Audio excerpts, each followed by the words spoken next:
ছোট বন্ধুরা, ছুটি প্রেজেন্টসে তোমাদের সবাইকে স্বাগত। বনে জঙ্গলে বিভাগে আজ থেকে শুরু হচ্ছে নতুন সিরিজ, বিখ্যাত সাহিত্যিক লীলা মজুমদারের লেখা বাঘের বই। এই গল্পের অলঙ্করণগুলি আমরা নতুনভাবে করেছি মূল অলঙ্করণের ছায়ায়। লীলা মজুমদারের সম্পর্কে নতুন করে বলার কিছু নেই, তার চেয়ে বরং শুনে নিই কবি শঙ্খ ঘোষ কী লিখেছেন তার সম্পর্কে। কবি শঙ্খ ঘোষ লিখেছেন, গল্প উপন্যাস পড়ে কত রকমভাবেই উদ্বোধিত হয় মানুষ, কিন্তু সবচেয়ে বেশি মনের আরাম পাওয়া যায় বাংলার কোন লেখায়, কার লেখায়? এর উত্তরে আমাদের অনেকেরই প্রথম মনে পড়বে লীলা মজুমদারের নাম। যে কোনো বয়সের পাঠক, যে কোনো স্তরের পাঠক, যে কোনো প্রবণতার পাঠক তার লেখার মধ্যে মুক্তি পেয়ে যান স্বচ্ছ এক শৈশব সরসতার দিকে। এর মানে অবশ্য এ নয় যে লীলা মজুমদার শুধু শিশু সাহিত্যের লেখক। এর মানে কেবল এই যে ছোটবেলাকার হালকা মনটাকে তিনি স্বচ্ছন্দে ধরে রাখতে পারেন ছোট বড় সবারই জন্য তার লেখায়। যে লেখায় খোলা থাকে এক ভালোবাসার জগৎ, পশু পাখি প্রকৃতি মানুষে মিলিয়ে যে জগৎ, কৌতুকে কল্পনায় উদ্ভটে বেদনায় মিলিয়ে নিয়ে যে জগৎ, সে জগতে পৌঁছলে কখনো আমরা দেখতে পাব চাঁদনি রাতে দুঃখী কুকুরেরা সত্যি ঘুমোয় না, সারা রাত চাঁদের দিকে মুখ তুলে হু হু করে কাঁদে। আবার কখনো বা শুনতে পাব এমন তুখোড় ইংরেজিতে বলা কথা, চুপ, চোখ ইজ জলজলিং। লীলা মজুমদার একবার বলেছিলেন যে যথার্থ সাহিত্যের জন্ম হৃদয়ের মর্ম মূলে, সেখান থেকে জেগে ওঠে তাঁর লেখা। তার পাঠকেরও হৃদয়ের মর্মমূলে সহজেই তিনি পৌঁছে যান। তাই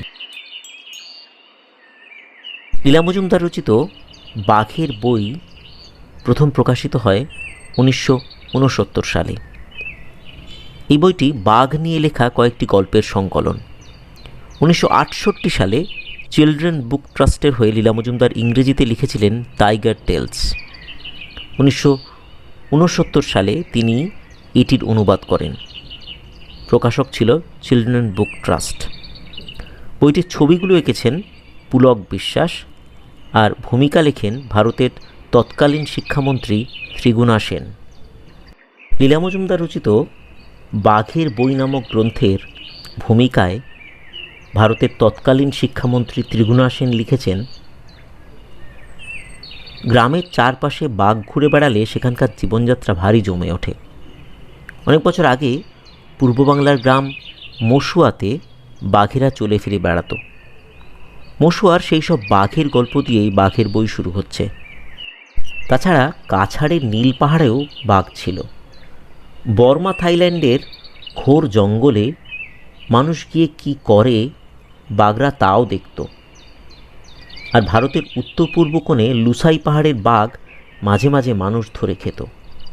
এই বইয়ের গল্পে এরকম অনেক বাঘের দেখা পাওয়া যায়। গল্পগুলো ভারী রোমাঞ্চকর, কয়েকটি হাসির, কয়েকটি দুঃখের, সবগুলি যেন চোখের সামনে ফুটে ওঠে। এসব গল্প পড়লে বাঘের বিষয়ে অনেক কিছু জানা যায়। শ্রীমতী লীলা মজুমদার এই গল্পগুলি লিখেছেন। ছোটদের বই লেখার জন্যে বাংলাদেশে তাকে অনেকেই চেনে। আশা করি বাঘের বই সেই রকম আদর পাবে। New Delhi, 28 November 1968। বাঘের গল্প। আমি যখন ছোট ছিলাম, আমরা আসামের পাহাড়ের উপর সুন্দর একটা ছোট শহরে থাকতাম। শহরের চারদিকে সরল গাছের বন, ছোট ছোট পাহাড়ি নদী, ঝর্ণা। মে জুন মাস ছাড়া প্রায় সারা বছরই সেখানে বড় ঠান্ডা। শীতকালে দিন রাত সরল গাছের পাতার মধ্যে দিয়ে উত্তুরে হাওয়া বইত, আর দীর্ঘ নিঃশ্বাসের মতো শোঁ শোঁ শব্দ হতো। আমরা থাকতাম একটা লম্বা নিচু একতলা বাড়িতে। তার নীল টিনের ছাদ, তার উপরে বৃষ্টি পড়লে ঝমঝম আওয়াজ হতো। বাইরে নাশপাতি গাছের মধ্যেও হিম বাতাস উহু করত। দূরে কোথায় একটা শীত লাগা কুকুর করুণভাবে চিৎকার করত। কিন্তু বাড়ির ভিতরে আমরা সবাই মোটা লেপের নিচে আরাম করে জড়সড় হয়ে বসে বাবার কাছে কিংবা আমাদের রাঁধবার লোক যামিনীদের কাছে গল্প শুনতাম। আমাদের বাড়িতে মা বাবার পরেই ছিল যামিনীদার স্থান। খাসা লোক ছিল সে, আর তার চেয়েও খাসা গল্প বলতো।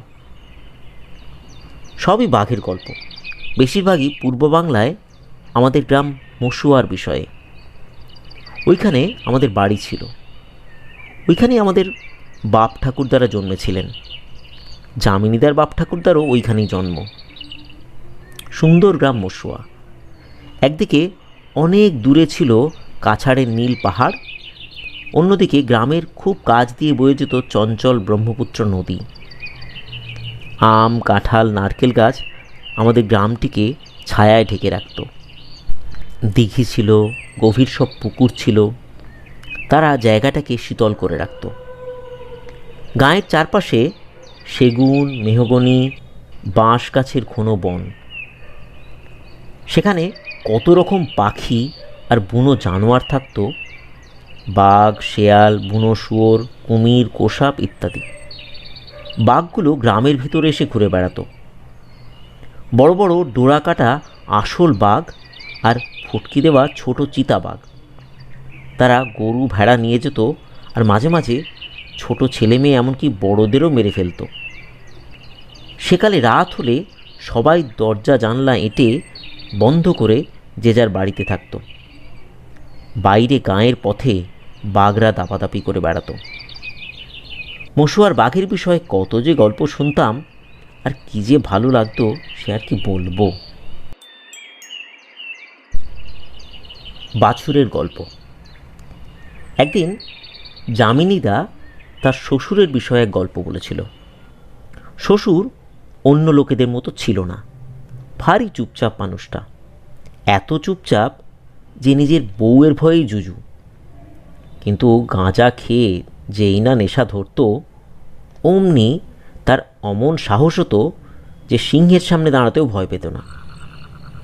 এক শীতের রাতে যামিনীদার শ্বশুর তক্তপোষে বসে তামাক খাচ্ছিল। ঘরের কোণে তেলের বাতি মিটমিট জ্বলছিল। বাইরে গাছ থেকে শুকনো পাতা ঝরে পড়ছিল। দরজা জানলায় হুড়কোয়াটা, পাছে ঠান্ডা হাওয়া আর বুনো জানোয়ার ঢুকে। এমন সময় বুড়োর গিন্নি এসে বললে, তেঁতুলতলা থেকে বাছুরটা তুলেছিলে? বুড়ো চমকে জেগে উঠল।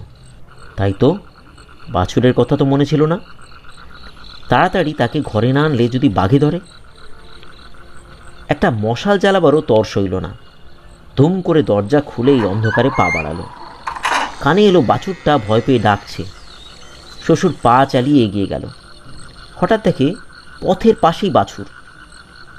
বুড়ো ভাবল, আহা বেচারা, পাছে বাঘে ধরে তাই দড়ি ছিঁড়ে পালিয়ে এসেছে। কোনো কথা না বলে বাছুরটাকে কোলপাঁচা করে তুলে নিয়ে শ্বশুর বাড়ির দিকে ছুটল। বাছুরটা মহা ভয় পেয়ে ছটফট করতে লাগলো। বুড়ো সহজে ছাড়বার পাত্র নয়। বাছুরটাকে বুকে চেপে ধরে আরও তাড়াতাড়ি চলল। দরজার কাছে এসে পৌঁছতেই এক চিলতে আলো বাছুরের গায়ে পড়ল। শ্বশুর অবাক হয়ে গেল। এ কি, বাছুরের লেজ এত লম্বা কেন? আর তাতে ডোরা কাটেই বা কেন? ভালো করে বাছুরের দিকে তাকিয়ে দেখে তার সারা গায়ে ডোরা ডোরা দাগ। নাকেও একটা অদ্ভুত গন্ধ এলো। বুড়ো বাছুরটাকে ছুঁড়ে ফেলে দিল। গ্যাক করে অদ্ভুত একটা শব্দ ছেড়ে সে মাটিতে পড়ল। পড়েই ল্যাচ তুলে পাঁই পাঁই ছুট। বুড়ো তখন তেঁতুলতলায় গেল। ওই তো, বাছুরটা এখনও বাঁধা রয়েছে, ক্ষীণ গলায় ডাকছে। দড়ি খুলে তাড়াতাড়ি তাকে কোলে করে বুড়ো ঘরে নিয়ে গেল। তারপর দরজা বন্ধ করে হুড়কো টেনে আবার গিয়ে তক্তপোষে বসল। গিন্নি এসে বলল, কই বাছুর এনেছ? বুড়ো দেখিয়ে দিল তক্তপোষের পায়ের কাছে বাছুর বাঁধা। পরদিন নেশা ছুটে গেলে বুড়ো সব কথা মনে পড়ল। তখন সে আঁতকে উঠল। হ্যাঁ, তবে কি আমি প্রথমবার বাছুর ভেবে বাঘ কোলে নিয়েছিলুম নাকি? কি সর্বনাশ! নারকেল বড় ভালো জিনিস। বাবা একবার বড় ভালো একটা গল্প বলেছিলেন। মশুয়া গ্রামের জমি ভারী উর্বরা ছিল। নরম কালো মাটি আর মেঘ আর নদী থেকে প্রচুর জল, সব রকম গাছপালা হতো সেখানে। লাল লাল গোল আলু, ফুলো ফুলো সোনালি আনারস, আরও কত রকম মিষ্টি ফল হতো অঢেল। উত্তর ভারতের খুব বেশি নারকেল হয় না, কিন্তু মশুয়া গ্রামে মেলা নারকেল গাছ।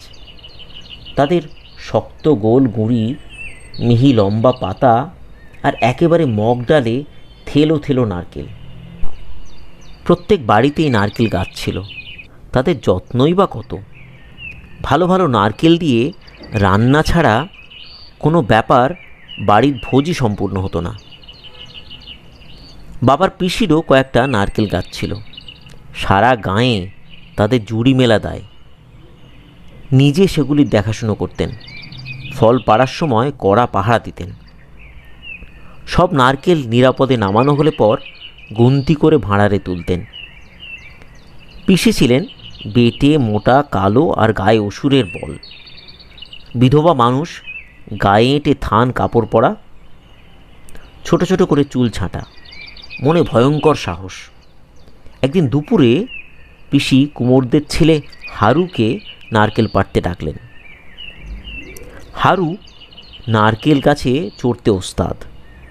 কোমরে একগাছা দড়ি জড়িয়ে বাঁদরের মতো তরতর করে সে গাছ বেয়ে একেবারে ডগায় উঠে যেত।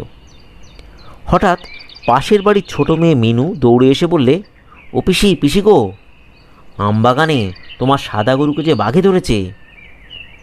পুরুষ মানুষেরা সবাই ধান খেতে কাজ করছে। পিসি বেজায় চটে গেলেন। হাতে একজোড়া পাকা নারকেল, 2 চিলতে ছাল ছাড়িয়ে একসঙ্গে বাঁধা, তাই নিয়েই পিসি আমবাগান থেকে ছুটলেন। হারু চিৎকার করে লোক ডাকতে ডাকতে নারকেল গাছ থেকে নামতে লাগলো। পিসি আমবাগানে পৌঁছে দেখেন মিনু যা বলেছিল ঠিক তাই। বিকট এক সাদা বাঘ গরুর ঠ্যাং ধরে টানছে। রাগে অন্ধ হয়ে পিসি বাঘের দিকে তেড়ে গেলেন। তারপর ডবল নারকেল তুলে বাঘের মাথায় বাড়ির পর বাড়ি দিতে লাগলেন। এদিকে বাঘের খবর ধান খেতে পৌঁছে গিয়েছে। সবাই মিলে কাস্তে ডান্ডা যে যা পেল তুলে নিয়ে আমবাগানে ছুটে গেল। ততক্ষণে বাঘ মুখ থুবড়ে পড়ে গেছে, কিন্তু পিসি তাকে সমানে পিটিয়ে যাচ্ছেন। তাকে টেনে সরিয়ে সবাই দেখল বাঘটা মরে গেছে। ছোট বন্ধুরা, এতক্ষণ তোমরা শুনছিলে লীলা মজুমদার রচিত বাঘের বইয়ের প্রথম পর্ব। পরবর্তী পর্বগুলো শুনতে হলে সঙ্গে থাকো ছুটি প্রেজেন্টসের, আর সাবস্ক্রাইব করতে ভুলো না কিন্তু। বন্ধুরা, তোমাদের ভালো লাগলো তো? বন্ধুরা, আমাদের এই উপস্থাপনা ভালো লাগলে অবশ্যই সাবস্ক্রাইব বাটনে ক্লিক করো আর বেল আইকন প্রেস করো। ছোট বন্ধুরা, ছুটি প্রেজেন্টসে তোমাদের সবাইকে স্বাগত। বনে জঙ্গলে বিভাগে আজ থেকে শুরু হচ্ছে নতুন সিরিজ, বিখ্যাত সাহিত্যিক লীলা মজুমদারের লেখা বাঘের বই। এই গল্পের অলঙ্করণগুলি আমরা নতুনভাবে করেছি মূল অলঙ্করণের ছায়ায়। লীলা মজুমদার রচিত বাঘের বই প্রথম প্রকাশিত হয় 1969 সালে। এই বইটি বাঘ নিয়ে লেখা কয়েকটি গল্পের সংকলন। 1968 সালে চিলড্রেন বুক ট্রাস্টের হয়ে লীলা মজুমদার ইংরেজিতে লিখেছিলেন টাইগার টেলস। 1969 সালে তিনি এটির অনুবাদ করেন। প্রকাশক ছিল চিলড্রেন বুক ট্রাস্ট। বইটির ছবিগুলো এঁকেছেন পুলক বিশ্বাস, আর ভূমিকা লেখেন ভারতের তৎকালীন শিক্ষামন্ত্রী ত্রিগুণা সেন। ছোট বন্ধুরা, লীলা মজুমদার রচিত বাঘের বই থেকে আমাদের আজকের গল্প বাঘ তাড়ুয়া। একদিন সন্ধেবেলায় বাবা মা কোথায় যেন গিয়েছিলেন। যামিনীদা আমাদের রাতের খাবার দিল। সে সময় ওর সঙ্গে আমাদের বনিবনা ছিল না। তার একটা কারণও ছিল। রান্নাঘরের দেয়াল ঘেঁষে একটা বুনো আপেল গাছ গজিয়েছিল। তার ডাল থেকে গোছা গোছা ডাঁসা ফল ঝুলত। কাঠকয়লার আঁচে পুড়িয়ে সেগুলো খেতে যেন অমৃত। মুশকিল হলো যে ডালগুলো ছিল আমাদের নাগালের বাইরে, কাজেই ফল পাড়ার জন্যে ঢিল না ছুঁড়ে উপায় ছিল না। কয়েকটা ঢিল রান্নাঘরের টিনের চালের ওপর গিয়ে পড়ল। ঘরের মধ্যে উনুনের উপর যামিনীদা এক কড়াই দুধ বসিয়েছিল ঘন হওয়ার জন্য। তার উপর ছাদ থেকে এক রাশি ঝুলকালি পড়ল। যামিনীদা তেড়ে বেরিয়ে এসে আমাদের দেখতে পেল। ব্যাস, সারাদিন আমাদের সঙ্গে কথা বন্ধ। সন্ধেবেলায় কিন্তু সে অন্য মানুষ হয়ে গেল। দরজার কাছে দাঁড়িয়ে বলল, জানো, আমার শ্বশুর একবার বাঘ তাড়িয়েছিলেন। আমাদের কান খাড়া হয়ে উঠল। সে আবার কি? যামিনীদা বলল, জানোই তো, সেকালে আমাদের গাঁয়ের মধ্যে বাঘ ঘুরে বেড়াতো। তারা গরু, ছাগল, হাঁস আর যা পেতো ধরে নিয়ে যেত। আমরা বললাম, তোমরা তাদের ঠেকাতে না কেন? আজ সকালে তো আমাদের আপেল বাড়া ঠেকিয়েছিলে। যামিনীদা বলল, হিংস্র বাঘকে কখনো ঠেকানো যায়? আমার কাছে তো একটা ছোট বন্দুক অবধি ছিল না। তাছাড়া সে সময় আমি জন্মাইও নি। তোমরা যদি গল্প শুনতে না চাও তো আমার কোনো আপত্তি নেই। আমরা বললাম, না যামিনীদা, না, আমরা গল্প শুনতে চাই। বলো বলো, তারপর কি হলো? যামিনীদা বলল, এখন বাঘ আছে বলে তো আর লোকের বেরোনো বন্ধ হতে পারে না। বিকেলে কাজের পর তারা টপ করে স্নান সেরে যে যার বন্ধুদের বাড়িতে যেত। দেখা হলে তারা গল্প করত কিংবা তাস পাশা খেলতো। আমার শ্বশুর আর তার বন্ধুরাও তাই করতেন। মাঝে মাঝে অন্ধকারের মধ্যে থেকে খক খক করে একটা অদ্ভুত কাশির শব্দ শোনা যেত। অমনি সবাই বুঝতো বাঘ এসেছে। তারপরেই দৌড়োদৌড়ি, ছুটোছুটি, দমাদম দরজা জানলা বন্ধ করা আর তাক দিয়ে অন্য সবাইকে সাবধান করে দেওয়া। তখন আর ভয়ে কেউ বাইরে বেরোতো না। অনেকেই অন্য লোকের বাড়িতে আটকা পড়ত। তারপর রাত অনেক গভীর হলে, যখন বোঝা যেত বাঘেরা বনে ফিরে গেছে, তখন যে যার বাড়িতে যেত। আমার শ্বশুর আর তার বন্ধুরা রোজ রাতে গাঙের ধারে একটা কুড়ে ঘরে বসে গল্প করতেন আর তামাক খেতেন। একদিন সন্ধেবেলায় এই বাঘের সাড়া পেলেন। অমনি রোজকার মতো চেঁচামেচি, দুমদাম, জানলা দরজা বন্ধ। বাইরে বাঘটা ফোঁস ফোঁস হুম হাম করে বেড়াতে লাগলো। হঠাৎ বন্ধুদের একজনের একটা খেয়াল হলো। সে বলল, তোমরা যদি কেউ ওই বাঘটাকে তাড়িয়ে একেবারে গাং পার করে দিতে পারো, তাকে আমি আমার পাকা কলার বড় কাঁদিটা দিয়ে দেব। অমনি শ্বশুর লাফিয়ে উঠলেন, সত্যি তো? সত্যি না তো কি? শ্বশুরমশাই বললেন, আমি দিবাম। এই বলে ঘরের কোণে কে যেন একটি পাতা শুদ্ধ নিমের ডাল ফেলে রেখেছিল, সেইটে তুলে নিলেন। নিয়েই দড়াম করে দরজা খুলে ফেললেন। তারপর ডালটাকে মাটিতে আছড়ে বিকট চিৎকার দিয়ে এক লাফে বেরিয়ে পড়লেন। হা রে রে রে রে রে রে রে! বাঘ কাছেই ছিল। এই অমনি বিকট শব্দ সে জন্মে কখনো শোনেনি, এমন অদ্ভুত জিনিসও দেখেনি। সে একবারে আঁতকে উঠল। এটা আবার কি? শ্বশুর আবার ডাল আঁচড়ে চেঁচিয়ে উঠলেন, হা রে রে রে রে রে! এবার বাঘের পিলে চমকে গেল। অমনি পিছন ফিরে সে দে দৌড়। শ্বশুর মশাই কিন্তু সহজে ছেড়ে দেবার পাত্র ছিলেন না। বাঘটাকে তিনি গাঙের উপর দিয়ে তাড়িয়ে নিয়ে চললেন। যতক্ষণ না বাঘ ওপারে গিয়ে উঠল, এমন সময় গাং প্রায় শুকনোই থাকে, তার উপর দিয়ে বেশ হেঁটে যাওয়া যায়। বাঘ তাড়িয়ে শ্বশুর মশাইয়ের ভারী ফুর্তি। কলার কাঁদি তো একরকম বলতে গেলে তার মুঠোর মধ্যেই এসে গেছে। নিমের ডাল কাঁধে ফেলে তিনি বন্ধুদের কাছে ফিরে চললেন। চলতে চলতে গান জুড়লেন। সেই গানের শব্দ বাঘের কানে গেল। বাঘ থমকে থেমে ফিরে তাকালো। আরে, ওটা তো একটা সামান্য মানুষ, তবে আর বাঘের ভয় কি? বাঘ ফিরে শ্বশুরমশাইকে তাড়া করল।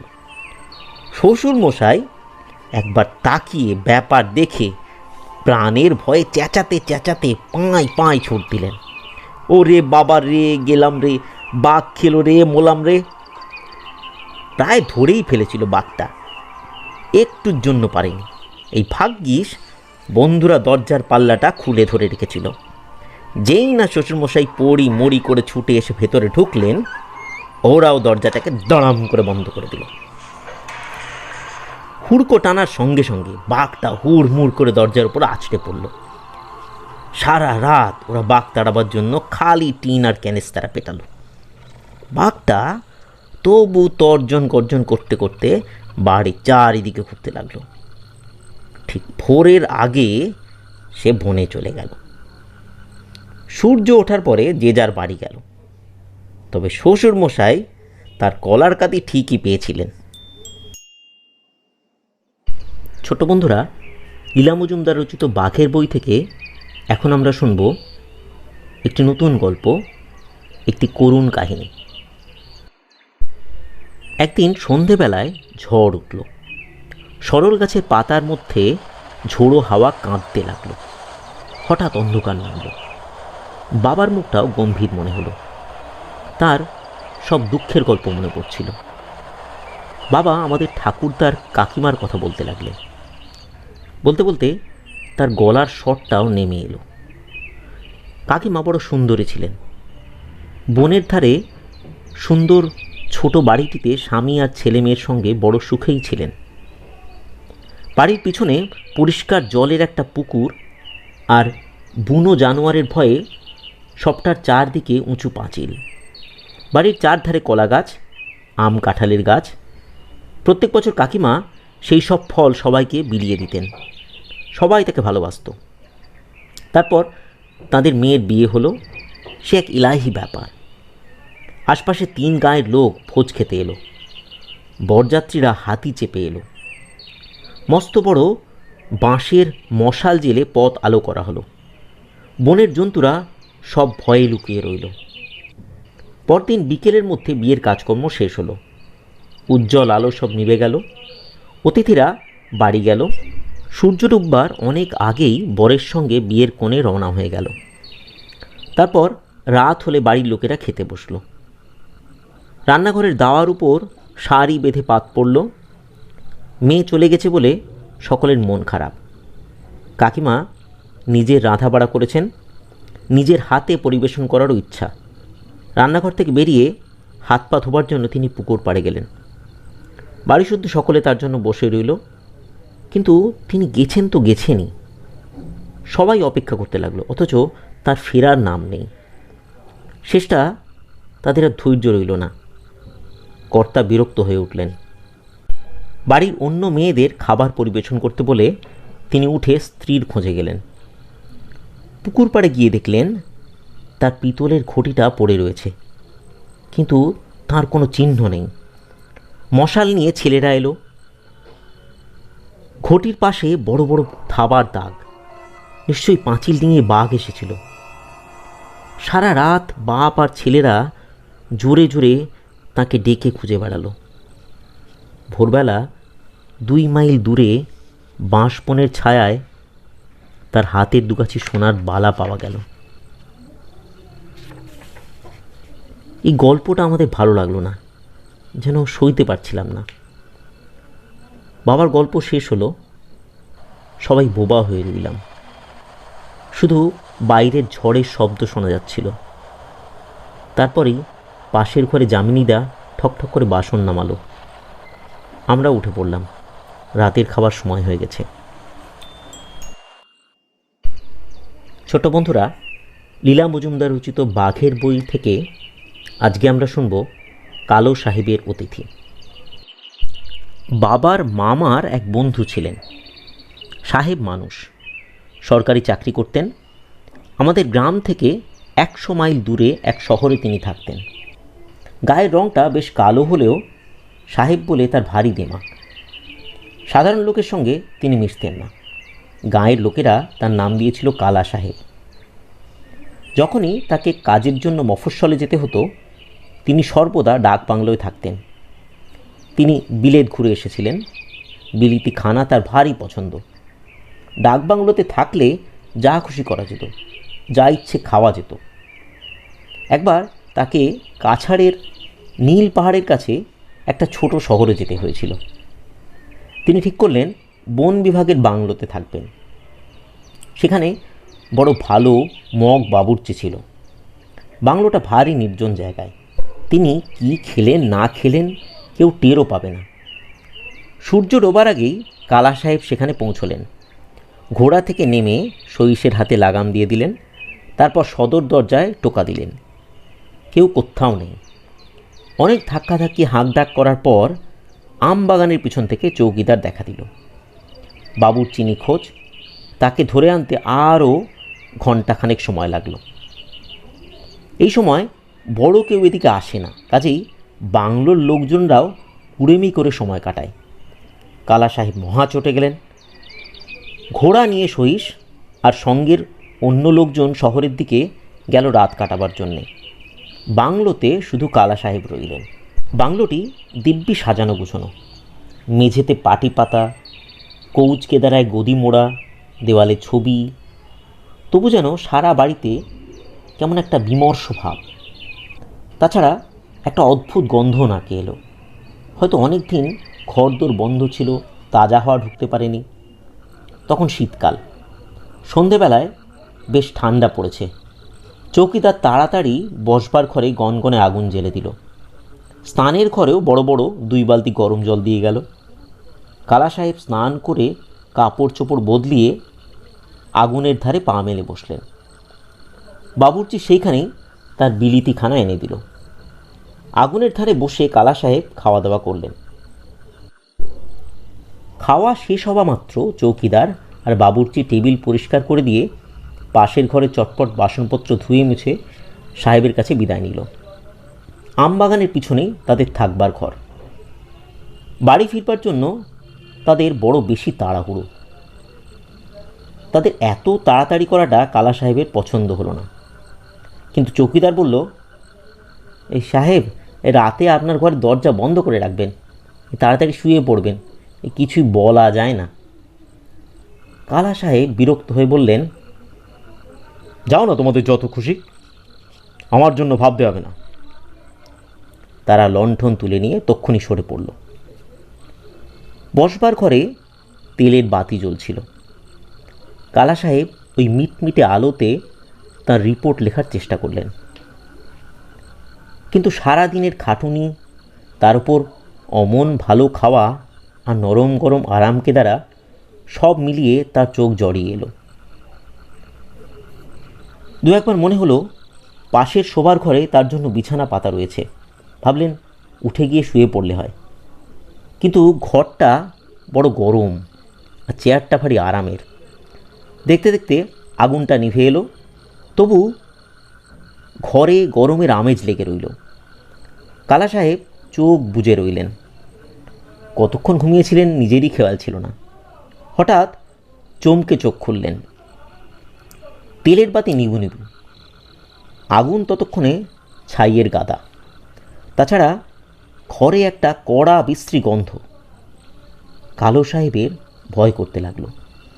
হাতে পায়ে খিল ধরে গেছিল। খালি চোখ দুটোকে ঘুরিয়ে চারিদিকে একবার চেয়ে দেখলেন আগুনের সামনে গালচের ওপর মস্ত বড় হলুদ রঙের কি একটা পড়ে আছে। প্রকাণ্ড হলদে, তার উপর কালো ডোরা।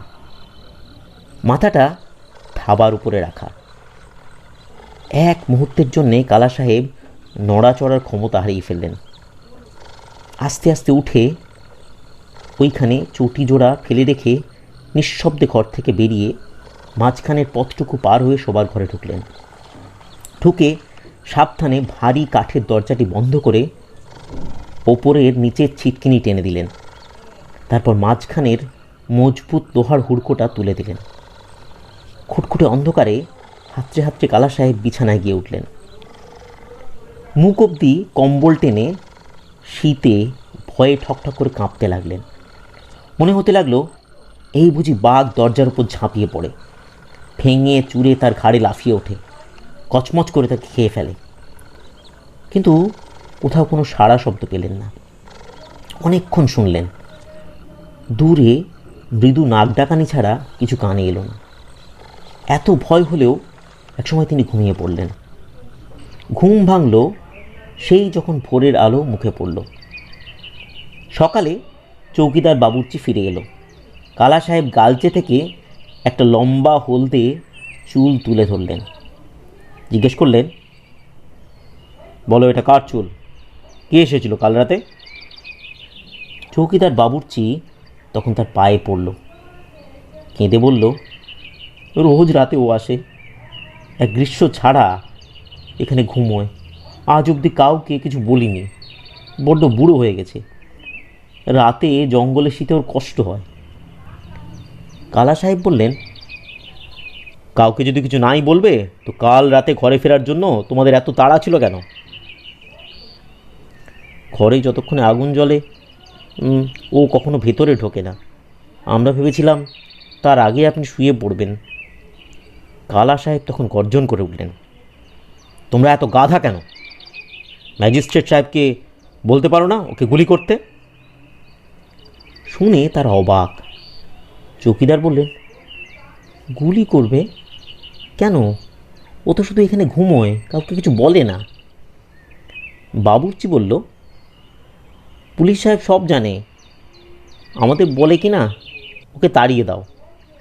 তাড়াবো কী করে? ও যে কিছুতেই যায় না। ছোট বন্ধুরা, এতক্ষণ তোমরা শুনছিলে লীলা মজুমদার রচিত বাঘের বইয়ের দ্বিতীয় পর্ব। পরবর্তী পর্বগুলো শুনতে হলে সঙ্গে থাকো ছুটি প্রেজেন্টসের, আর সাবস্ক্রাইব করতে ভুলো না কিন্তু। বন্ধুরা, তোমাদের ভালো লাগলো তো? বন্ধুরা, আমাদের এই উপস্থাপনা ভালো লাগলে অবশ্যই সাবস্ক্রাইব বাটনে ক্লিক করো আর বেল আইকন প্রেস করো। ছোট বন্ধুরা, ছুটি প্রেজেন্টসে তোমাদের সবাইকে স্বাগত। বনে জঙ্গলে বিভাগে আজ থেকে শুরু হচ্ছে নতুন সিরিজ, বিখ্যাত সাহিত্যিক লীলা মজুমদারের লেখা বাঘের বই। এই গল্পের অলঙ্করণগুলি আমরা নতুনভাবে করেছি মূল অলঙ্করণের ছায়ায়। লীলা মজুমদার রচিত বাঘের বই প্রথম প্রকাশিত হয় 1969 সালে। এই বইটি বাঘ নিয়ে লেখা কয়েকটি গল্পের সংকলন। 1968 সালে চিলড্রেন বুক ট্রাস্টের হয়ে লীলা মজুমদার ইংরেজিতে লিখেছিলেন টাইগার টেলস। 1969 সালে তিনি এটির অনুবাদ করেন। প্রকাশক ছিল চিলড্রেন বুক ট্রাস্ট। বইটির ছবিগুলো এঁকেছেন পুলক বিশ্বাস, আর ভূমিকা লেখেন ভারতের তৎকালীন শিক্ষামন্ত্রী ত্রিগুণা সেন। ছোট বন্ধুরা, লীলা মজুমদার রচিত বাঘের বই থেকে আমাদের আজকের গল্প অ্যালার্ম ঘড়ি। আমার বাবার বাপ ঠাকুরদারা সবাই বাঘের দেশে জন্মেছিলেন, সেখানেই থাকতেন তারা, মরেও ছিলেন সেখানে। বাবার ছোটোবেলাও ওইখানেই কেটেছিল। ভাগ্যের ফেরে পরে কাজের জন্য তাকে এমন সব জায়গায় যেতে হয়েছিল যেখানে বাঘের বাস। আমার বাবা ভারত সরকারের জরিপ বিভাগে কাজ করতেন।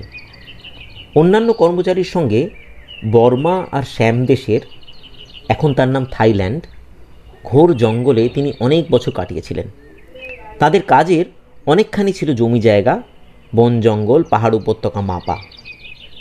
মানচিত্র তৈরি করতে হলে এসব তথ্যের দরকার হয়। এইসব ঘন বনে কোনো পথঘাট ছিল না।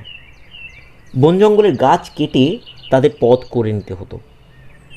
জনমানুষ ছিল না সেখানে, থাকার মধ্যে বুনো জন্তু। বছরের মধ্যে আবার 6 মাস কাটত বনে জঙ্গলে, আর 6 মাস কাটত আমাদের ছোট পাহাড়ে শহরে তাদের আপিসে। বনের জীবনযাত্রা সম্বন্ধে বাবা আমাদের অনেক রোমাঞ্চকর গল্প বলতেন। বাবাকে দলবল নিয়ে জঙ্গলে তাঁবু খাটিয়ে তার মধ্যে থাকতে হতো। দলের মধ্যে থাকতো একজন অফিসার, 2-4 জন সার্ভেয়ার, খালাসি, রাঁধুনে, আর হাতি, ঘোড়া, খচ্চর দেখার লোকজন। বাবার একটা কুচকুচে কালো পাহাড়ে ঘোড়া ছিল, তার নাম ছিল কালামানিক। সে খুব অনায়াসে খাড়া পাহাড় বেয়ে উঠত। কালামানিকের নিজের সহিস ছিল, সে তার খুব যত্ন করত। জরিপের দল সঙ্গে নিত চাল, ডাল, শুকনো ফল, আলু, তেল, নুন আর অন্যান্য খাবার জিনিস। এইসব রসদ আর তাঁবু ও যন্ত্রপাতি ইত্যাদি যা যা কাজের জন্য দরকার হতো সব হাতি, ঘোড়া, খচ্চরে বইত। অনেকদিন পর পর যখন তারা জঙ্গলের মধ্যে খানিকটা খোলা জায়গায় পৌঁছতো, যেখানে ছোট এক গ্রামও পাওয়া যেত, তখন তাদের আনন্দ দেখে কে। আবার রওনা হওয়ার আগে সেখান থেকে তাজা তরকারি, তেল, নুন ইত্যাদি কেনা যেত। সারা পথে বুনো জানোয়ারের বাস। রাতে তাদের ভয়ে পাহারার ব্যবস্থা করতে হতো। তাঁবু খাটানো হলে তার চারিদিকে গোল করে ধুনি জ্বালানো হতো। ধুনির আগুন চোখে দেখে জানোয়াররাও ভয় পেত। হিংস্র বাঘ ভাল্লুকও আগুন ভয় পায়, তাই তারা ধুনির ধার কাছে আসে না। সারা রাত দলের লোকেরা পালা করে ধুনি পাহারা দিত। জরিপের দলের সারাদিন খাটুনি কত! গাছে দাগ দেওয়া, মাপ নেওয়া, ছবি আঁকা, নোট লেখা ইত্যাদি ইত্যাদি। বিকেলে যখন তারা তাঁবুতে ফিরত, খেয়ে দিয়ে শুয়ে পড়ার বেশি তাদের শক্তি থাকতো না। এক এক জায়গায় 2-3 দিন থাকার পর তাঁবু নিয়ে তাদের অন্য কোথাও উঠে যেতে হতো। বাবার নিজের রাঁধবার লোক ছিল, তার নাম ছিল শশী। শশীর বাড়িও মশুয়াতে। তবে মশুয়াতেই থাকুক বা বর্মা কিংবা শ্যামদেশেই থাকুক, শশীর কোনো অদল বদল ছিল না। নিজের বাড়িতে যেমন খেয়ে পড়ে থাকতো, অন্য জায়গায় গেলেও তাই করত। খুব ভালো রাঁধত সে, কিন্তু সবার সঙ্গে ঝগড়া, বিশেষ করে চীনে খচ্চরওয়ালাদের সঙ্গে। সারা দিনের হাড় ভাঙা খাটুনির পর খচ্চরওয়ালারা তাঁবুতে ফিরে এসেই খচ্চরগুলোর দড়ি খুলে দিত। তারাও এদিক ওদিক ঘুরে ফিরে ঘাস পাতা খেত। মাঝে মাঝে তারা শশীর রান্নাঘরেও উঁকি মারত। শশী বেজায় চটে যেত। চটে গিয়ে সে মহা চেঁচামেচি লাগাতো, যত সব নোংরা খচ্চর, এ গায়ে পোকা, কী দুর্গন্ধ। কিন্তু খচ্চরগুলোও তেমনি, এটা ওটা ছুঁড়ে মারলেও নড়ত না। তারা তো আর কালামানিকের মতো ছিল না। কালামানিককে শশী ভালোবাসত। মাঝে মাঝে শশী খচ্চরওয়ালাদের শাসাতো, খচ্চর বেঁধে না রাখলে ভালো হবে না, কিন্তু চেলা কাঠের বাড়ি দিয়ে আমি ঠ্যাং ভাঙতে পারি। কার ঠ্যাং সেটা বোঝা যেত না, খচ্চরের না খচ্চরওয়ালাদের। ভয়রর কাকে বলে শশী জানত না। লোকে সর্বদা বাঘকে ভয় করে। শশী বলতো, বাঘেরা জঙ্গলে থাকবে না তো কোথায় থাকবে? যাদের বন্দুক ঠন্দুক আছে তারা ইচ্ছে করলে বাঘ মারতে পারে। শশীর একটা পাখি মারার বন্দুকও ছিল। বাঘেদের অনিষ্ট করবার তার এতটুকু ইচ্ছে ছিল না। যতক্ষণ না বাঘরা ওর অসুবিধা করছে, ওর কিছু এসে যেত না। বাঘ নিয়ে সে মাথা ঘামাতো না। তাছাড়া তার অত সময়ই বা কোথায়? তাকে না রাঁধাবাড়া করতে হয়। একদিন জরিপের দল পথ হারিয়ে ফেলল। বন বাদারে কাদার মধ্যে ঘুরে অনেক সন্ধ্যায় তারা নতুন ক্যাম্পে পৌঁছল। সবাই বেজায় ক্লান্ত। কোনো মতে রেঁধে বেড়ে খেয়ে দিয়ে তারা শুয়ে পড়ল। শশীর আলাদা একটা ছোট তাঁবু ছিল, তার মধ্যে হালকা একটা ক্যাম্প খাটে সে ঘুমোতো। খাটের খুব দরকার ছিল, কারণ জায়গাটাতে ভারী পোকামাকড়, বিছে, সাপের উৎপাত। বাবা রোজ খুব ভোরে কাজে বেরিয়ে যেতেন। দুপুরের খাওয়াটা সঙ্গে নিতেন, কাজেই শশীকেও ভোরে উঠে খাবার তৈরি করে দিতে হতো। তার একটা অ্যালার্ম ঘড়িও ছিল। সে রাত্রে শশী ভোর 4টে অ্যালার্ম দিয়ে রাখল। রাত শেষ হয়েছে, সবাই ক্লান্ত হয়ে অঘরে ঘুমোচ্ছে। পাহারাদাররাও ঘুমিয়ে পড়েছে। ধুনি নিভে গেছে। এমন সময় খিদের জ্বালায় এক বাঘ এসে তাঁবুর চারিদিকে ছোঁক ছোঁক করে বেড়াতে লাগলো।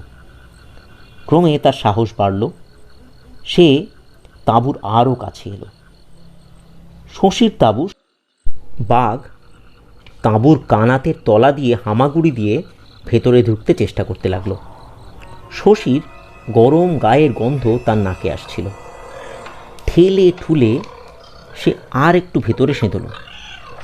শশীকে প্রায় ধরে। এমন সময় অ্যালার্ম ঘড়ি বেজে উঠল, ক্রিং ক্রিং ক্রিং। বাঘ আঁতকে উঠল। ও কি বাজ না বন্দুক? তার এমনি ভয় হলো যে লাফিয়ে উঠে পালাবার পথ খুঁজতে লাগলো। কিন্তু তাঁবুর ভেতর থেকে বেরোনো কি চারটিখানি কথা? বাঘ প্রাণপণে পা ছুটতে লাগলো। তার চোটে তাঁবুর খুঁটি উপড়ে এলো। অমনি বাঘ চোঁচো দৌড় দিল। তাঁবুটা শশীর ঘাড়ের ওপর পড়ল। শশী চমকে জেগে চোখ না খুলেই চেঁচাতে লাগলো, রোজ বলি খচ্চর বেঁধে রাখো, তা কে কার কথা শোনে? এখন দেখো খচ্চরগুলো আমার কী হাল করেছে, তারপর দেখো আমি ওদের কী হাল করি। গোলমালের চোটে ক্যাম্প শুদ্ধ সবার ঘুম ভেঙে গেল। আলো জ্বলল, মশাল জ্বলল। শশীর তাঁবুর চারিদিকে তারা ভিড় করে এলো। তাঁবু উঠিয়ে শশীকে তো ছাড়ানো হলো। কিসের খচ্চর? কোথায় খচ্চর? তাঁবুর চারিদিকে মস্ত মস্ত থাবার দাগ, আর তাঁবুর কানাত ছেঁড়া। সমস্ত জমিটায় কে আঁচড়ে খামচে একাকার করেছে। এসব দেখে শশীর মুখ সাদা হয়ে গেল। হয়তো ক্যাম্পের অন্যদিকে খচ্চরগুলো তখনও বাধা রয়েছে। একসঙ্গে গাদাগাদি করে বেচারিরা ঠকঠক করে কাঁপছে। তারাও বাঘের গন্ধ পেয়েছে। শশী অ্যালার্ম ঘড়িটাকে তুলে ধরে সেই দিকে তাকিয়ে রইল। তুই তুই আমার প্রাণ বাঁচিয়েছিস। ছোট্ট বন্ধুরা, লীলা মজুমদার রচিত বাঘের বই থেকে আমাদের আজকের গল্প মানুষ খেকো। বাবা বলতেন, বাঘরা মিছিমিছি মানুষকে আক্রমণ করে না। সাধারণত তারা মানুষ দেখলে এড়িয়ে যায়। আক্রমণ করে শুধু ভয় পেলে, বা আহত হলে, কিংবা খিদে পেলে। তাও সব বাঘ মানুষ খায় না, কিন্তু একবার মানুষ মারলে সে বাঘ প্রায়ই মানুষ খেকো হয়ে যায়। প্রায় 65 বছর আগে বাবা বর্মায় কেংটুং বলে একটা জায়গায় গিয়েছিলেন। সেখানে আগের বছরও বাবা কাজ করেছিলেন। তখন পাহাড়ের উপর সুন্দর সব গ্রাম দেখেছিলেন। এবছর সে গ্রাম খালি খাঁ খাঁ করছে।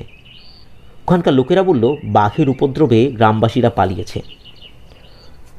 এখন তার 2 মাইল দূরে আর একটা পাহাড়ের মাথায় ঘর বেঁধেছে তারা। কিন্তু বাবার কাজ সেই আগের জায়গায়। একদিন কালামানিকের পিঠে চড়ে তিনি আস্তে আস্তে খাঁড়াই উঠছেন। হঠাৎ ঘোড়া ভয় খেয়ে নাক দিয়ে শব্দ করল। সামনের পথ দিয়ে একটা বাঘ নেমে আসছে। বাঘটা মাত্র কয়েক হাত দূরে। হঠাৎ সে গাঁক করে ঘন বনে ঢাকা পাহাড়ের ঢাল বেয়ে দৌড় দিল। এর কয়েকদিন পরে দুজন খালাসিকে ওই পথ ধরে আরও উঁচুতে উঠতে হয়েছিল। বাবা তাদের সাবধান করে দিয়েছিলেন যে ওই পথে বাঘ বেরোয়। শোনা যায় তাদের মধ্যে মানুষ খেকো আছে। লোক দুটিকে পাহাড়ের ওপারের গ্রামে যেতে হবে। বাবা বলে দিলেন যেন দিনের আলো থাকতে থাকতেই সেখানে পৌঁছয়। কিন্তু তারা পথ হারিয়ে ফেলল। দেখতে দেখতে সন্ধ্যা নামল। ভয়ে তারা আধমরা।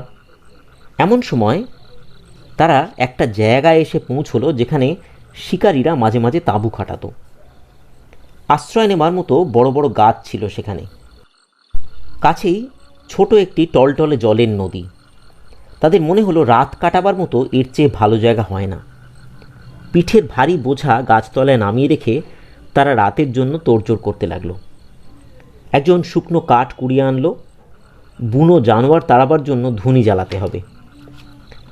অন্যজন নদী থেকে জল আনবার জন্য সবেমাত্র উঠেছে। এমন সময় বিকট গর্জন শোনা গেল। পায়ের নিচে মাটি কাঁপতে লাগলো। ওরা আর এক মুহূর্ত সময় নষ্ট না করে তরতর করে মস্ত গাছের ওপর উঠে পড়ল।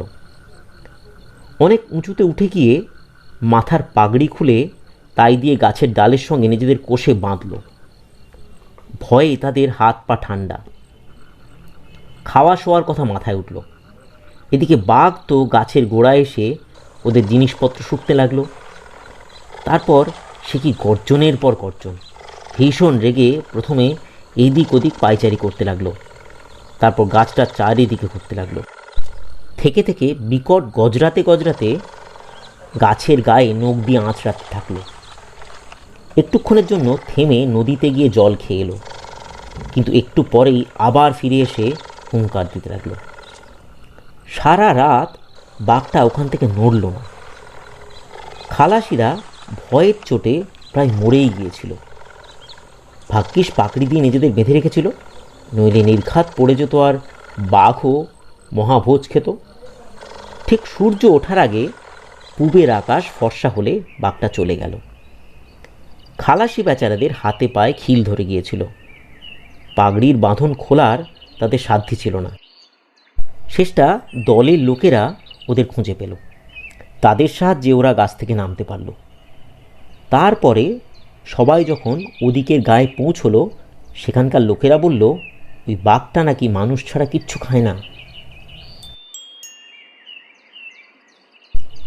ছোট বন্ধুরা, লীলা মজুমদার রচিত বাঘের বই থেকে আমাদের আজকের গল্প বন জঙ্গলে।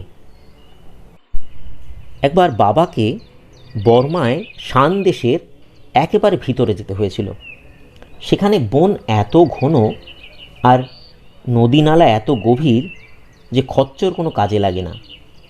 জিনিস বইবার জন্য তাই হাতি নিতে হলো।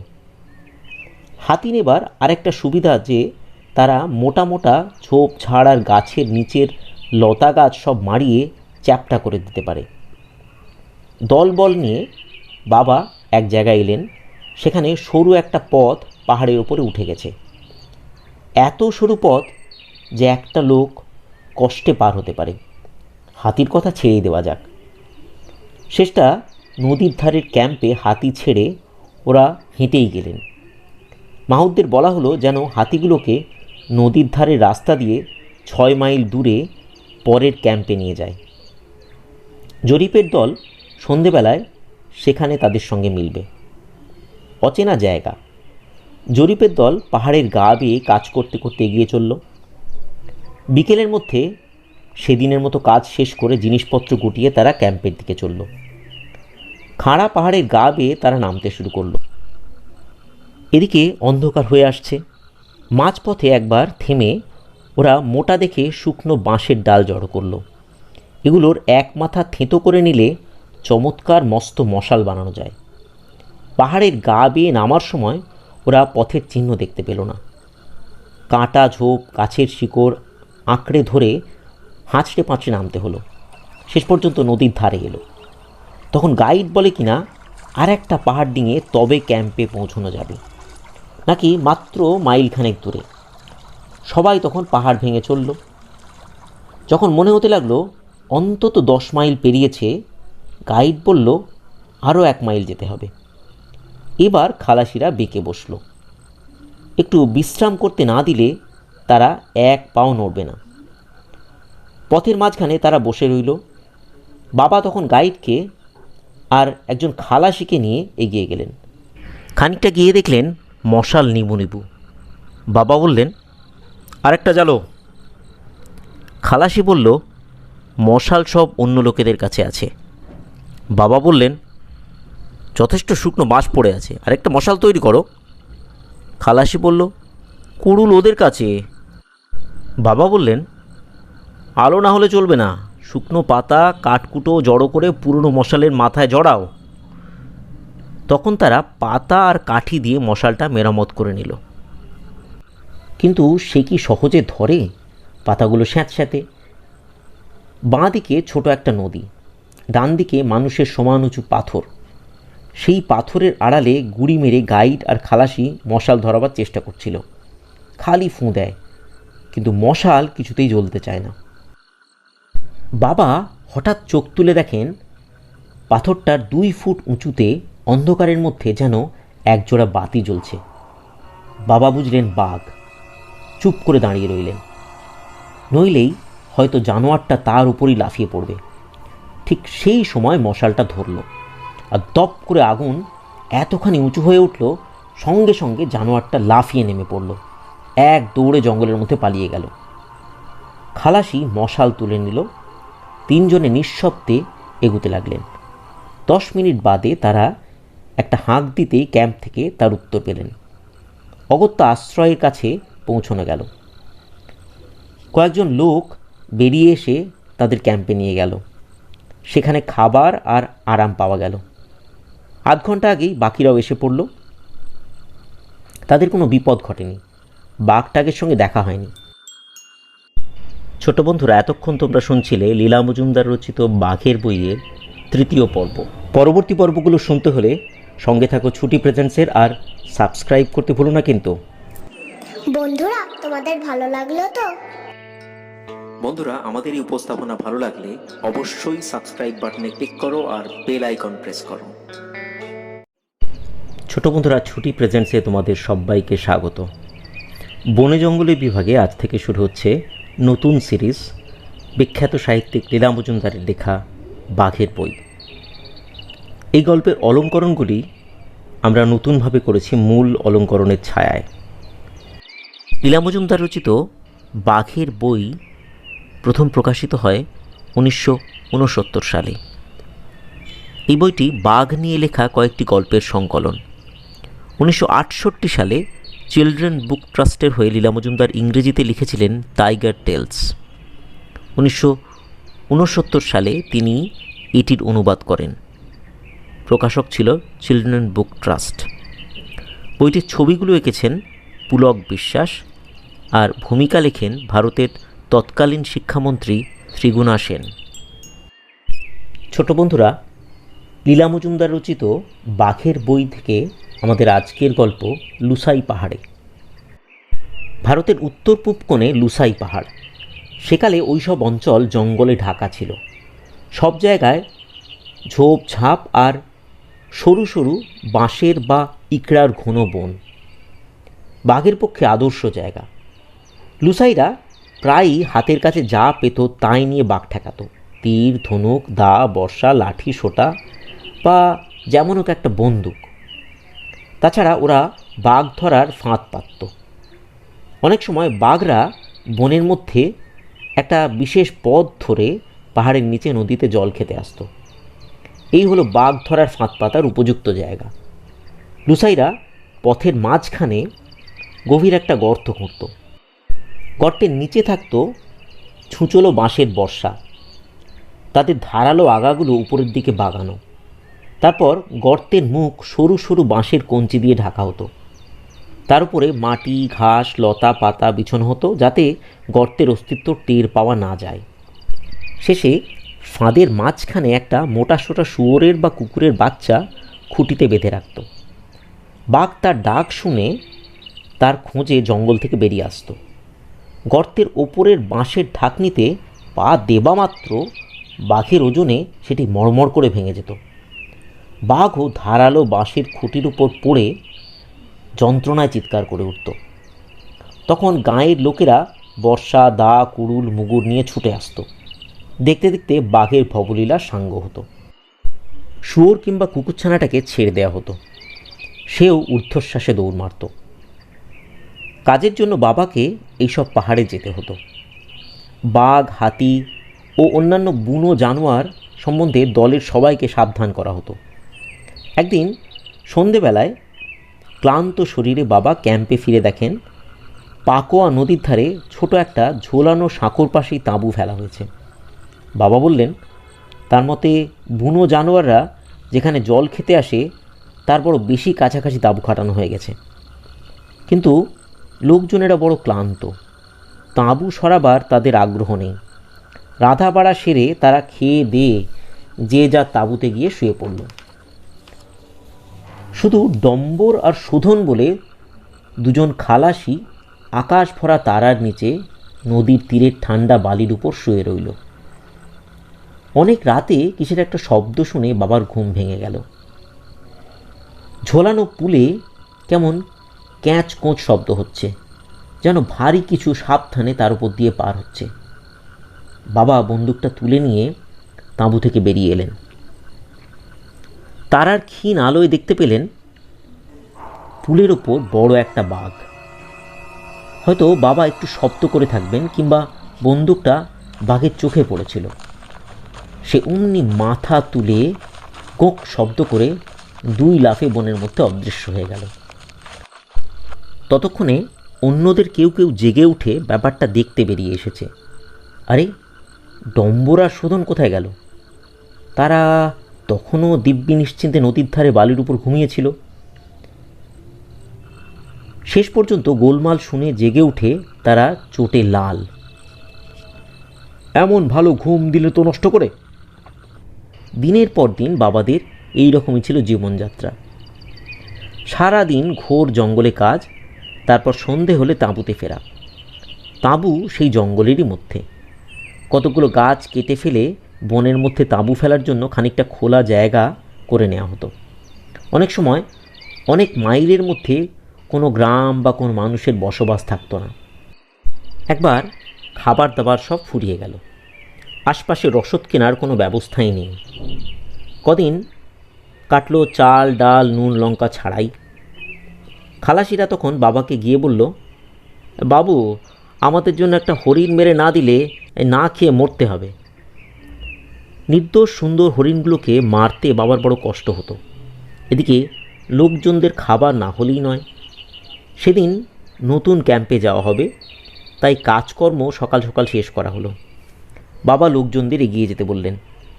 তিনি নিজে কয়েকজন লোক নিয়ে একটু শিকারের চেষ্টা করবেন। বন্দুক নিয়ে বাবা বনের মধ্যে ঢুকলেন। তখনও যথেষ্ট আলো ছিল।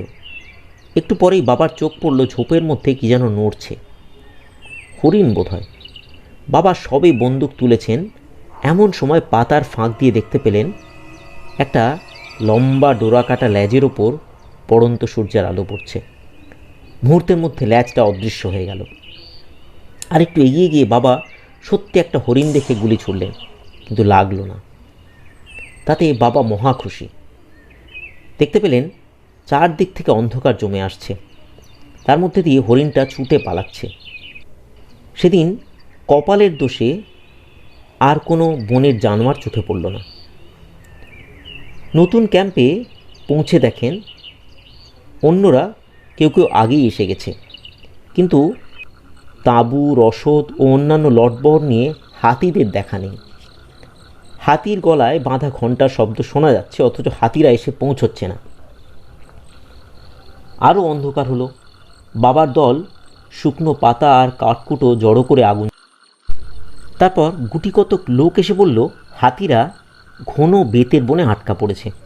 সকালের আগে তাদের উদ্ধারের কোনো উপায় করা যাবে না, তাছাড়া ঝোপঝাড়ে বাঘ আছে।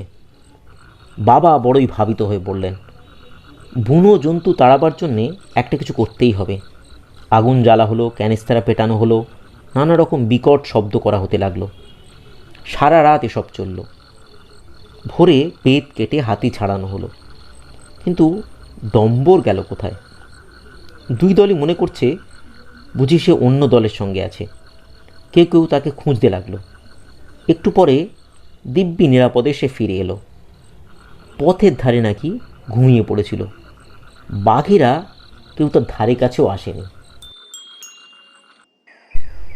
ছোট বন্ধুরা, লীলা মজুমদার রচিত বাঘের বই থেকে আমাদের আজকের গল্প বাঘ অতিথি। একবার বাবা কাছাড়ের নীল পাহাড়ে কাজ করছিলেন, সঙ্গে মস্ত দল। সার্ভেয়ার গোপাল সিংও তাদের মধ্যে আছে। গোপাল সিংয়ের নিজের রাঁধবার লোক ছিল, ঠিক শশীর মতোই। তারও সবার সঙ্গে ঝগড়া। গোপাল সিংকে একা একা কিছু কাজ করতে হচ্ছিল।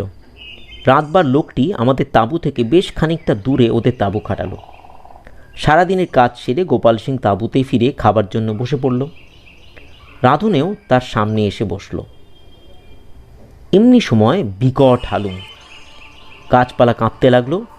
বিশাল এক বাঘ লাফিয়ে তাঁবুতে ঢুকে ঠিক গোপাল সিং আর তার রাঁধুনের মাঝখানে পড়ল। তারাও পত্রপাট তাঁবুর পাশের কানাত তুলে দে ছুট। বাঘটা কিন্তু থেকে গেল।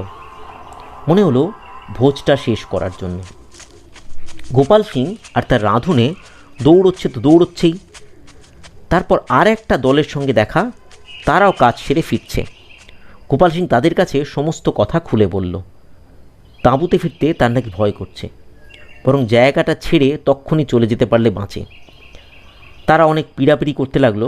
কাজ শেষ না করে এভাবে চলে যাওয়াটা ঠিক হবে না, তার চেয়ে দুই দল একসঙ্গে ক্যাম্প করলেই হয়। তাহলে সব শুদ্ধ জনাকুড়ি লোক হবে।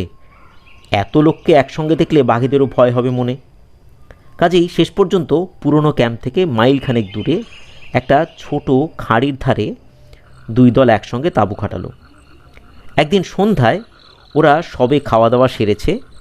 একজন খালাসি তার পিতলের থালা নিয়ে খাঁড়ির জলে মাজতে গেছে। একটা বাঘ যেন তারই জন্য ওত পেতেছিল। বিকট গর্জন করে সে তার ঘাড়ে ঝাঁপিয়ে পড়ল। নন্দা বলে আর এক খালাসি তক্ষুনি একটা জ্বলন্ত বাঁশ গাছে তুলে নিয়ে দিল বাঘের মাথায় বেদম বাড়ি। অমনি বাঘ তার প্রথম শিকার ছেড়ে নন্দার দিকে রুখে দাঁড়ালো। নন্দা জ্বলন্ত বাঁশ দিয়ে তাকে পিটেই চলল। মশাল আর দা কুড়ুল দিয়ে অনেক লোকজন ছুটে এলো। কারো কারো হাতে বন্দুকও ছিল। ভয় পেয়ে বাঘ পালালো, অর্থাৎ ধুনির কাছ থেকে সরে গেল। তখন আর কেউ তাকে দেখতে পাচ্ছিল না, কিন্তু সবাই শুনতে পাচ্ছিল রাগে গড়গড় করতে করতে তাঁবুর চারিদিকে সে তখনও ঘুরে বেড়াচ্ছে। নন্দার আর অন্য লোকটার প্রাথমিক চিকিৎসা চলতে লাগলো। এদিকে একটু ধুনির আগুন নিবু নিবু, কিন্তু হাতের কাছে বাঘ। কারও এত সাহস ছিল না যে বেরিয়ে সেটাকে উস্কে দেয়। একজন খালাসির অন্যদের চেয়ে সাহস বেশি। সে পা টিপে টিপে এগিয়ে গেল আগুনে আরও কাঠ চাপাতে। আর যাবে কোথায়? অমনি বাঘ তার উপর লাফিয়ে পড়ল। মরেই যেত বেচারা, যদি না নন্দা আবার তাকে বাঁচাবার জন্য তেড়ে আসতো। অন্যরাও বেরিয়ে এলো। এত লোক দেখে শেষ পর্যন্ত বাঘের পলায়ন।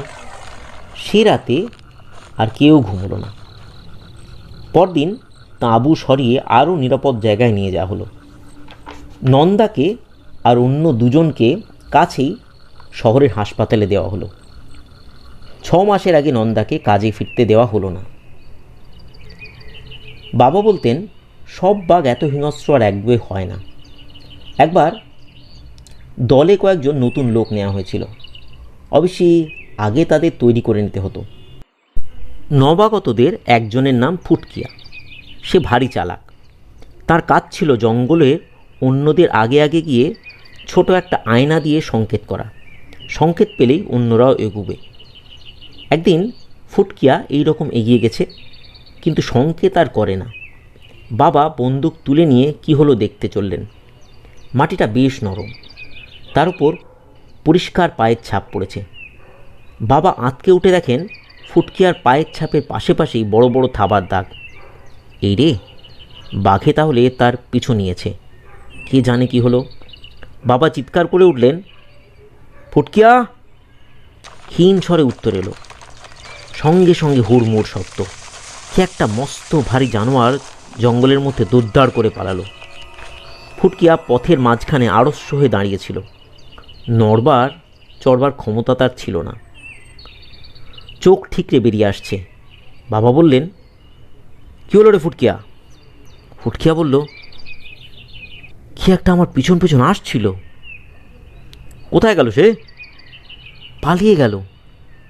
দেখতে কেমন? এই বড় একটা উঁচু আর হলদে কালো রঙের, এত বড় মাথা, আবার লেজ আঁচড়াচ্ছিল। বাঘ রে ফুটকিয়া, বাঘ! ফুটকিয়া বলল, না না, বাঘ হলে আমাকে খেয়ে ফেলতো না। ফুটকিয়া কখনো বাঘ দেখেনি। বাবা জঙ্গলের গল্প বললেই যামিনীদা কাজ ফেলে দোরগোড়ায় দাঁড়িয়ে শুনত। গল্প শেষ হলে নাক দিয়ে ফোঁস করে একটা নিঃশ্বাস ছেড়ে চলে যেত, ঠিক যেন বলতে চাইছে, আমিও এর চেয়ে ঢের ঢের ভালো বাঘের গল্প জানি। ছোট বন্ধুরা, লীলা মজুমদার রচিত বাঘের বই থেকে আমাদের আজকের গল্প পোষা হলেও সাংঘাতিক। আমরা দেদার বাঘের গল্প শুনলেও বাঘ কখনো চোখে দেখিনি। একবার মাত্র সত্যি বাঘ দেখেছিলাম, যখন একজন চা বাগানের ছোকরা সাহেব আমাদের স্কুলে দুটো হলদে বেড়ালছানা নিয়ে এসেছিল। এরকম বেড়ালছানা আগে কখনো দেখিনি। বড় বড় থাবা শূন্যে তুলে বাচ্চা দুটো মিউ মিউ গড় গড় শব্দ করতে করতে ঘাসের ওপর গড়াগড়ি খেতে লাগলো। আমাদের মেম দিদিমণি বললেন, ওগুলো বাঘের বাচ্চা। সাহেবের মা নাকি শহরের মধ্যেই ওর মুরগির ঘরে ওদের ধরেছিলেন। শুনে আমরা অবাক। বাচ্চাদের গায়ে ফিকে ছাই দাগগুলো তখন আমাদের চোখে পড়ল। চোখগুলো সোনালি, আর মনে হলো মনির পিছনে আলো জ্বলছে। ওদের মাথায় হাত বুলোতেই ওরা আনন্দে গড়গড় করতে লাগলো। চা বাগানের ছোকরা সাহেব বলল, ওদের নাকি বড় শহরের চিড়িয়াখানায় পাঠানো হবে। বলল, পোষা হলেও বাঘের বাচ্চা বড় সাংঘাতিক। একজন মেমের গল্প বলল সে। মেম বাঘের বাচ্চা পুষেছিলেন। তাকে দুধ ভাত রুটি এইসব খাওয়ানো হতো, মাংস দেওয়া হতো না। বাচ্চাটা ক্রমে বড় হতে লাগলো। মস্ত একটু হুলো বেড়ালের মতো বাড়ির সকলের সঙ্গে সে খেলা করত, কাউকে কিছু বলতো না। একদিন মেম তার মাথায় হাত বুলোচ্ছিলেন। বাঘটাও তার হাত চাটতে আরম্ভ করলো। হাতে একটু পুরনো কাটা ছিল। চাটার চোটে সেটার মুখ খুলে রক্ত বেরোতে লাগলো। বাঘটাও অমনি রক্ত চেটে সাফ করে দিলে। আরও রক্ত বেরোলো, তাও বাঘ চেটে নিল। তারপরে আরও রক্ত বেরোতে লাগলো, বাঘও চেটে যেতে লাগলো। কিছুতেই সে ছাড়ে না। হাত সরাবার চেষ্টা করতেই রেগে গোগ গোগ করতে লাগলো।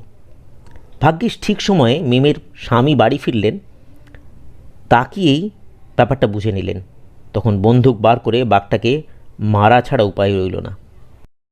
বাঘের বাচ্চা দুটোকে তো শহরের চিড়িয়াখানায় পাঠানো হলো। তারপরেই আমাদের ছোট শহরে মহা অশান্তি দেখা দিল। অনেক লোক বলতে লাগলো যে রাতে শহরের মধ্যে নাকি একটা বাঘকে ঘুরে বেড়াতে দেখা যাচ্ছে।